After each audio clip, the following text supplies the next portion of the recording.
Brian Thomas, who is a successful Vistage Chair, working directly with CEOs and owners on the hot issues impacting all of them, and AI is certainly one of them. I've also got Ross Hartmann, who's the founder of Kingo AI, who is consulting with businesses all across the country on how to use AI for the business and take it to the next level. You're gonna love this. Let's go jump in.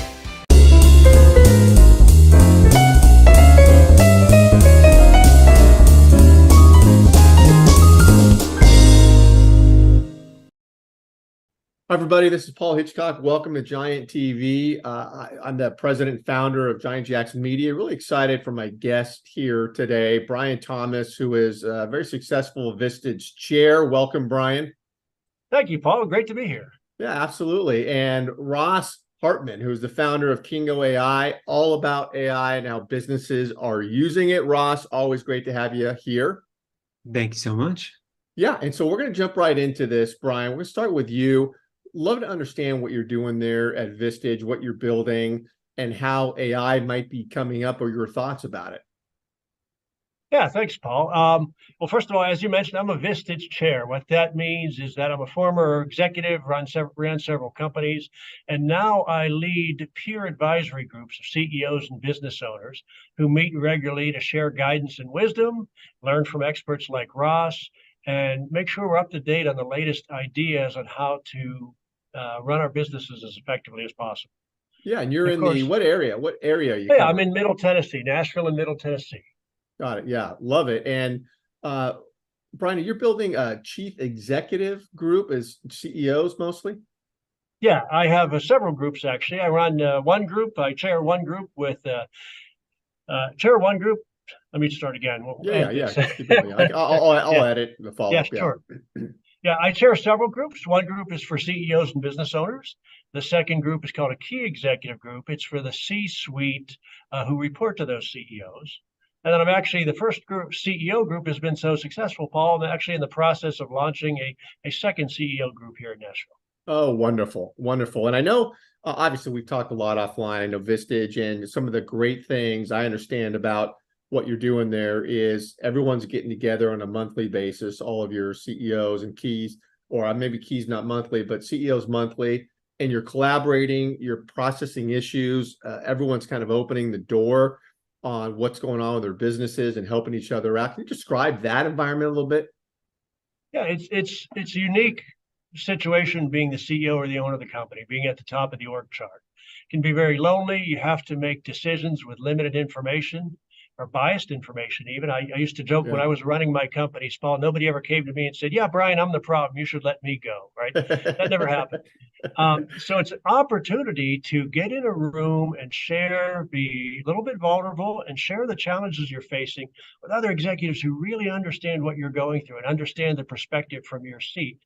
And they give you unbiased advice. We're a great community, so we want to help each other, but we also don't want to spin with each other. We call it being carefrontational.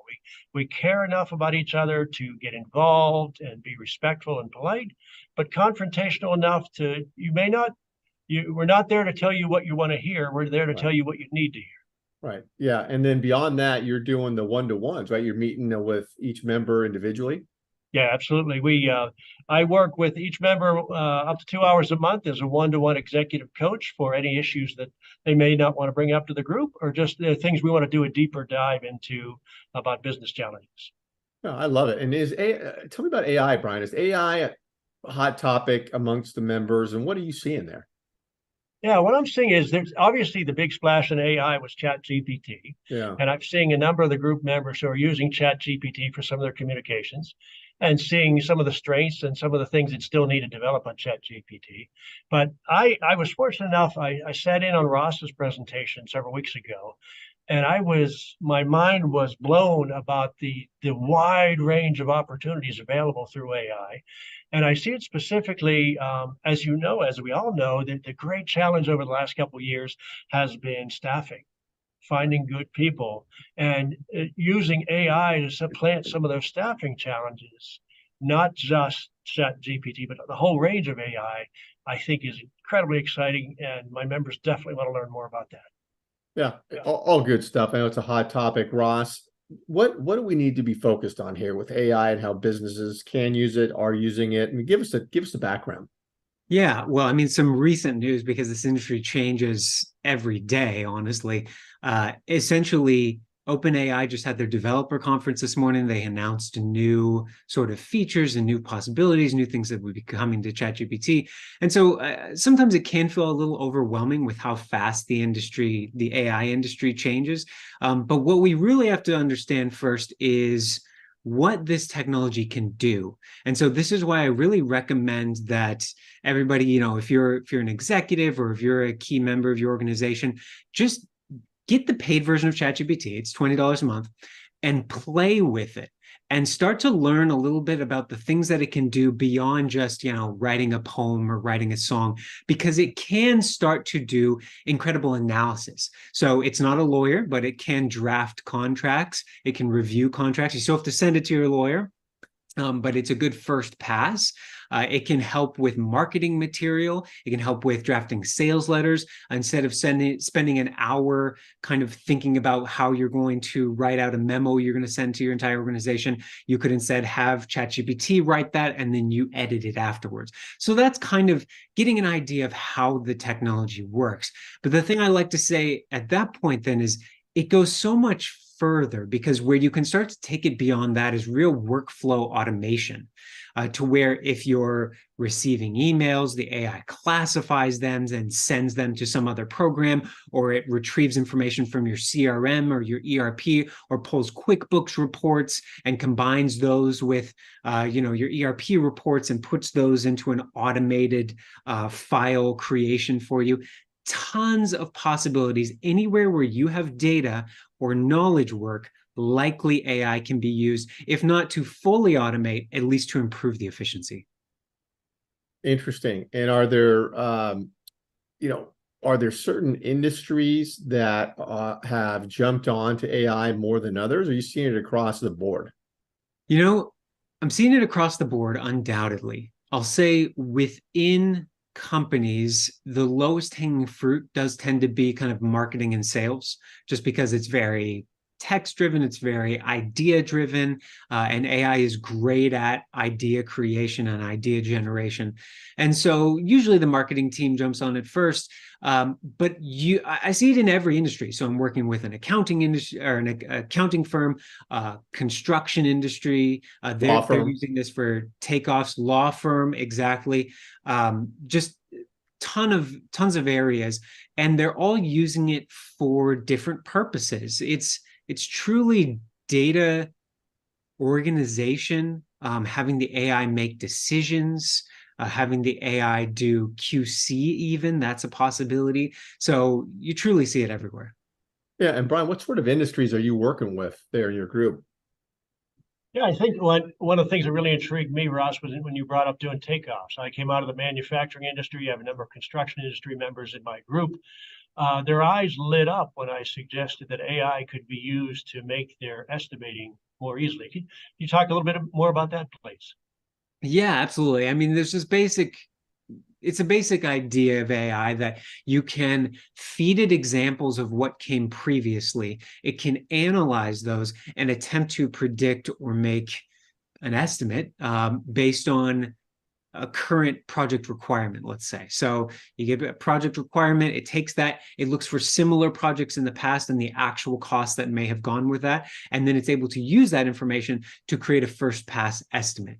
And that can obviously improve accuracy, it can reduce the time in the estimation process, it can allow you to get to that, the bidding table as one of the first responders instead of coming at the end. So a lot of possibilities there, and it can happen in more than just kind of estimation and bidding and proposals. It's really anywhere where we have to look at past projects and pull out relevant information. So that kind of overlaps with, I mean, when you say that, it makes me think of like data analysis. Yeah. That we're really using it to analyze existing data to detect patterns or I guess compare existing data to the requirements of the new job, right? Yeah. And then the wild thing is, so there's this kind of just text analysis that it can do. But beyond that, you can actually have it perform statistical analysis to where the AI can write its own code to do its own analysis, which is really wild. Where actually you can have an AI write its own AI even, which kind of goes a little bit crazy. But that is possible. I've done it for a few groups just to kind of, light up the eyes, and it's incredible. So you got maintenance information, for instance, you got sensor readings on machines, and whenever there's a failure, you tie it to those sensor readings. You can feed in that data into the AI, and then it will train on that data, create a new statistical model to where you can just feed in the machine sensor readings, and it'll tell you what's the percentage likelihood that there will be a failure, machine failure. Oh, okay. And what is AI? What's being done with AI in production scheduling? That was always a big challenge in my career. In scheduling, yeah. So you can have it use the natural language model capabilities of kind of looking at who needs to be what where, but AI tends not to, or I guess I should say language models tend not to be fantastic at math, which is kind of counterintuitive, right? Okay. You would think computers are great at math, right? But no, language models are not so great at math for various technical reasons. But what they can do is they can write code that can do math. And so for scheduling, there are various libraries, software libraries that you would have the AI actually write the code to use those third-party libraries. And so I think this gets at a big point here that AI unlocks the ability for us to do things that we previously couldn't. So I don't know, Brian, do you know how to program? I do, yes. Oh, well, normally people say no, but let's say you did it.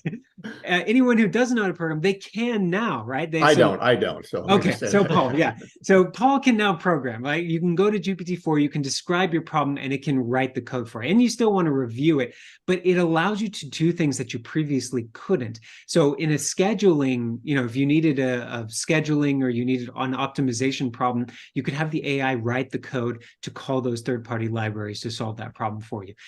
Truly, the possibilities are endless here. It's wild. Huh.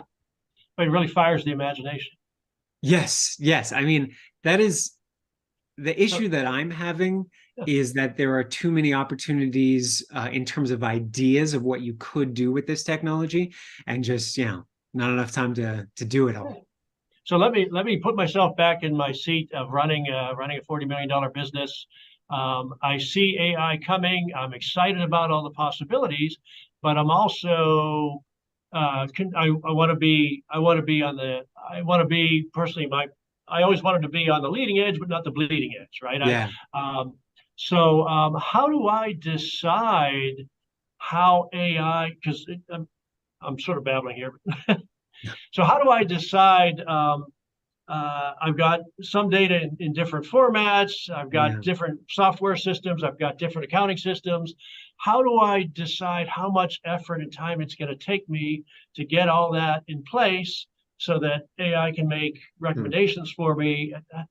There's a lot of work that seems like it goes up front to this. And how do I decide where on the edge of this I want to be from a cost benefit standpoint? It's a really good 30 question. Seconds or less, Ross. Okay. Well, I'll do it in 30 seconds. So I'm wondering too. Yeah. This is what our company does. We help companies build AI brains, because you have so many different systems, right? You have your CRM and your maintenance system, and you have all this. You need to tie the AI into those systems so that it can retrieve that data. But creating all those integrations can be difficult, obviously time consuming.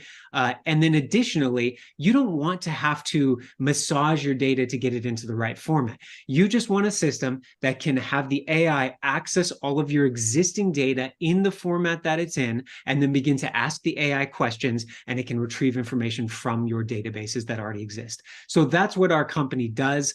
It is incredibly, it's amazing, honestly. I'm always shocked seeing it in action, but it can pull data from wherever you have it already and answer your question. So that's how you do it. Or you can develop it yourself, and then I'm happy to talk to anyone about that. But obviously, that comes with development resources. Yeah. Well, I want to bring up one of the things that really intrigued me about your presentation was that I sort of had this perspective, set aside the chat GPT, but for using AI to sort of the programmer's perspective, where you have this data and you write a program to analyze it and come up with conclusions. But AI sort of takes that out of where you can ask very sort of free form questions, Yes. where you just put all the data in and say, hey, what patterns do you see here? Yes, exactly. So, I mean, in the past, let's say you wanted to do some statistical analysis, you had to be a domain expert, right? You had to know about all the different techniques you could use. But now you can go to GPT-4 and say, hey, tell me a little bit about this data. What's unusual? What's interesting? What should I be looking out for here? Or you can say, I need a crash course on statistics. What kind of models would be most interesting to look at in this data? And obviously it can give you that. So speaking to the AI in layman's terms, more or less, that allows you to unlock new capabilities where previously you had to be a domain expert. How about some of the more creative sides, the marketing and media folks who are curious about how AI is going to change their business? Yeah, and it has affected, I'd say, the creative side maybe the most thus far. That's kind of the lowest hanging fruit in terms of how you can implement it. One is it creates ideas. Dolly 3 just came out with OpenAI, but there's also Midjourney. There's Adobe's Firefly. So for creating actual images, we're already seeing video creation with things like Runway ML. There's one called Pika, I believe. There's a ton of different kind of text to video models that will allow you to create marketing material. Then there's also the ability to put in marketing material that you already have and tell the AI, hey, slice this into pieces so that we can distribute it on different platforms, or find the key portions here. There's video search, essentially looking over the meaning of what's going on in a video. And then when it comes to marketing, there's just, hey, give me 10 ideas for new YouTube videos, and then come up with the headlines for that, and then give me a description. And then, I write the script for it as well. And then you can feed that into another model, which will create the thumbnail for you to put on YouTube. And you can say, let's get some material from the text to video model as well. And then, I mentioned this from time to time as well. This is the worst the technology will ever be, right? It is just going to get better. And so right now I'm saying there's all these things you can do with it. But if you're watching this video down the line, it's going to be able to have so many more capabilities just in the next few months, even. Nice. Yeah. It's amazing. It's insane. What about privacy issues, Ross? That comes up. Companies are worried about that, putting their information out there. Yeah, that's huge. And different companies obviously have different privacy and security requirements from a regulation perspective, and then just industry standard perspective. So a few things. One is, if you're using ChatGPT, you need to make sure your training is turned off. You have to go into your settings, you have to turn it off, make sure it's turned off on all your devices and for any employee that has this. And this essentially just makes it so that OpenAI doesn't train on your data. Or in other words, they don't use your data to improve their models. Because there's a thing called a model inversion attack, which could allow potential future users to get access to your confidential and proprietary information that you share with the model if you don't have that turned off. So make sure you turn it off. Additionally, you can use OpenAI's API. They do not train on that.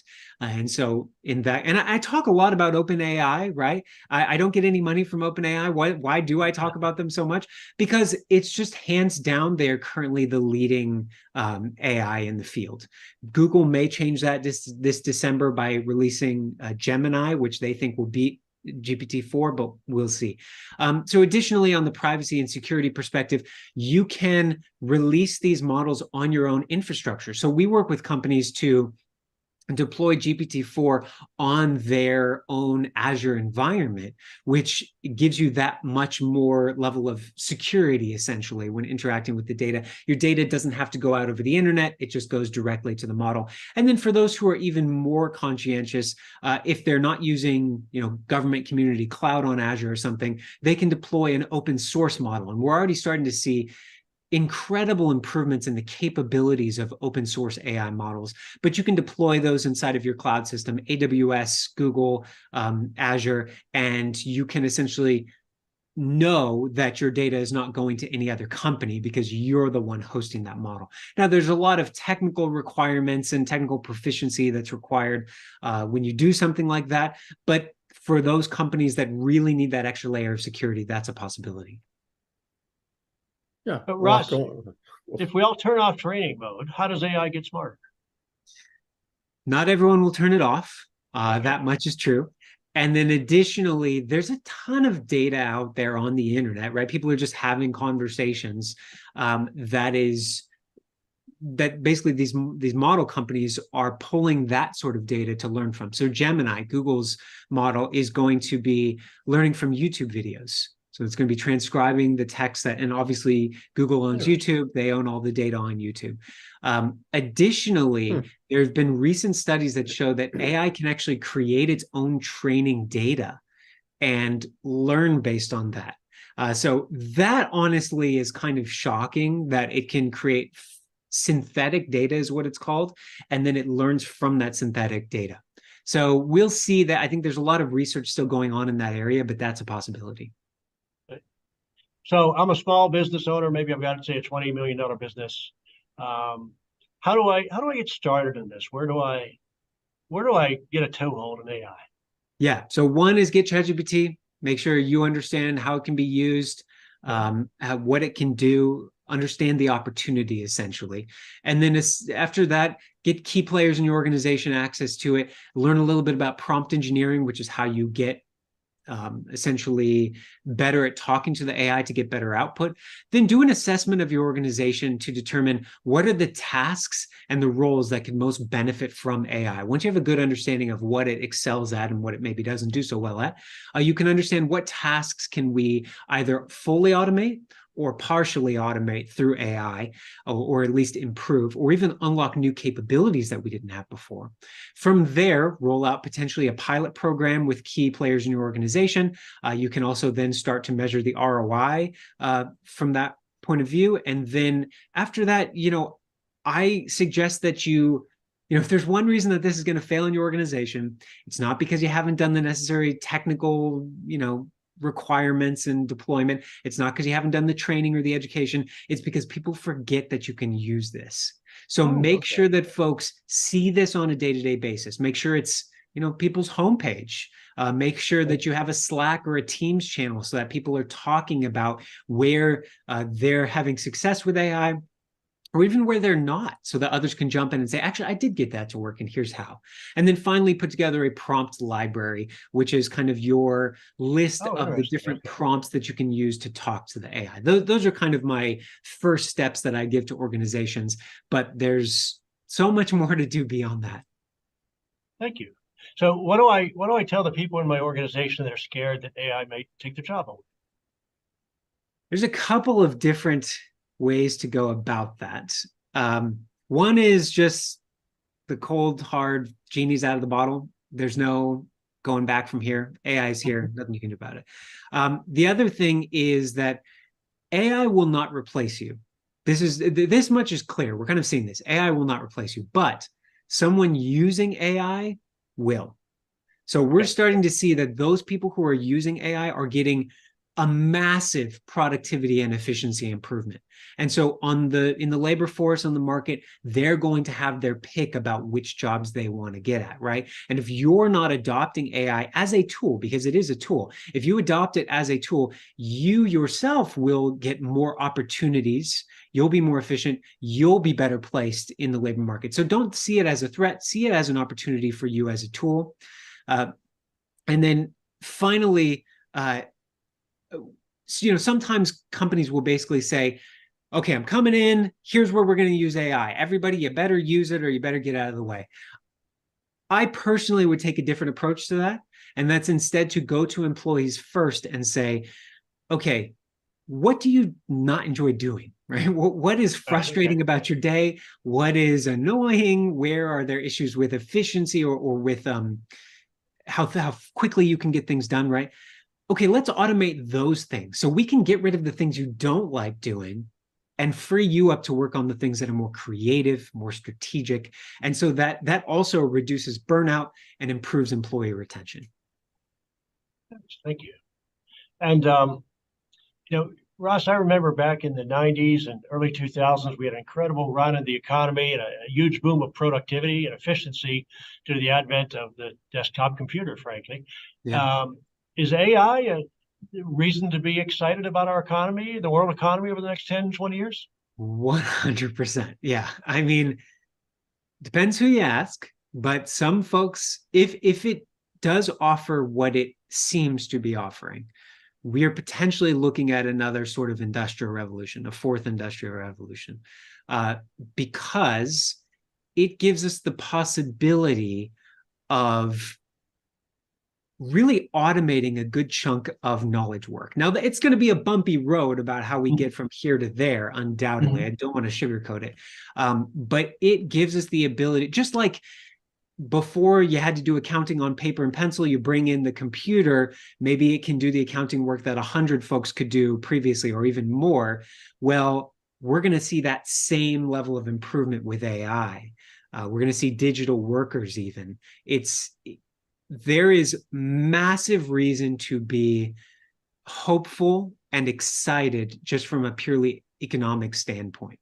Yeah. It's incredible.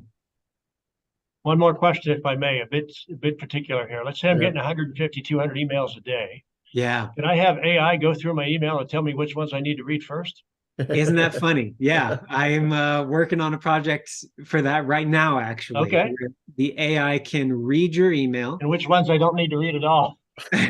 Well, exactly, because it can classify, first of all, on subject matter, so that if you have kind of frequently asked questions or responses to frequently asked questions, you can queue those up. But then it can even classify based on priority, based on importance and urgency, and then start to sort that for you. And then maybe we can even imagine it being proactive and saying, hey, you know, this one's seeming kind of urgent. I'm just going to put this on your calendar and ping you real quick. 100% possible. Something you can do today. Awesome. Ross, can you tell me what an engagement of Kingo looks like? What sort of companies engage you? What that looks like? Yeah, I mean, it's all sorts of companies. I'm very grateful for that, kind of across the board. And one of the reasons for that is just because every company has knowledge work, and AI can help every company. So we typically start with a 30-minute or so AI discovery, where we talk about where can it benefit your organization, what are the tasks that you'd most like to improve or unlock, whether that's better customer experience, improved employee efficiency, you know, productivity, or even new revenue opportunities. And from there, we discuss, how do we actually get that done? Sometimes that looks like talking about, how do we implement this? How do we get an AI brain into your organization so that it can query all of your data and help you make sense of that information, pull out reports? And sometimes you just need somebody who's going to be there for you as someone to walk you down the AI path, essentially. So we're happy to serve in that capacity as well. And I'm curious, what's an engagement, a typical cost per engagement? I know there's no typical, but I'm just trying to get a ballpark for what. Yeah, so for the software, we'll edit this out. For the engagement, I mean, it really does depend on the organization. So I guess I don't want to throw out a price right now, because I'll just be honest with you, the prices have been changing due to the demand. And as you can guess, they've kind of been going up. It's so anytime somebody might be watching this video, I'm not entirely sure what it will exactly be. But it's standard consulting. You know, it's nothing insane. No, and I'll make a comment there too.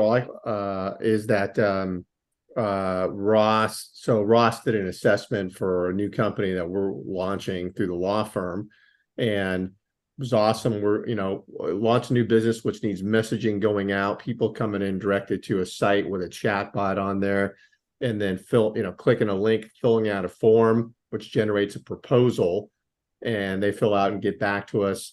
And we had human beings doing that along the way, and I was trying to figure out what the current automation tools I have, how to get that done. It's too difficult. I couldn't. They just weren't talking to each other. Anyways, Ross is in the middle right now working with us. We hired him to come in and automate that whole process, take humans out of it, so saving their work time. It's pretty insane. So I'm seeing firsthand in the trenches here the benefits of it. Nice. Yeah. Yeah. Okay. Well, let me What do question should I have asked that I haven't asked? uh, The Catch-all question, question, right? no, this is a great question. I get this question a lot, which kind of surprises me. And the thing I usually respond with is, why will this fail? And kind of like I was mentioning, people won't use it. You have to make sure it's a behavior change. It's just like you give people Google for the first time. If they've never used a search engine, I mean, obviously this is antiquated. Nobody has this issue anymore. But when you first came out with Google, people wouldn't remember to actually search in it. Like you would forget that you don't have to ask somebody else a question. You can just ask Google first. And that's exactly the same with AI. Good stuff. Well, I want to thank both of you for being here. Thanks everybody for listening. And we're putting up the information for both Brian and Ross around this video, wherever you're watching it, because we stream it everywhere. Maybe it's up here or down here. Get connected to them. They're doing great things. Thank you both for being here. Thank you so much. Paul. Thank you, Brian. Ross.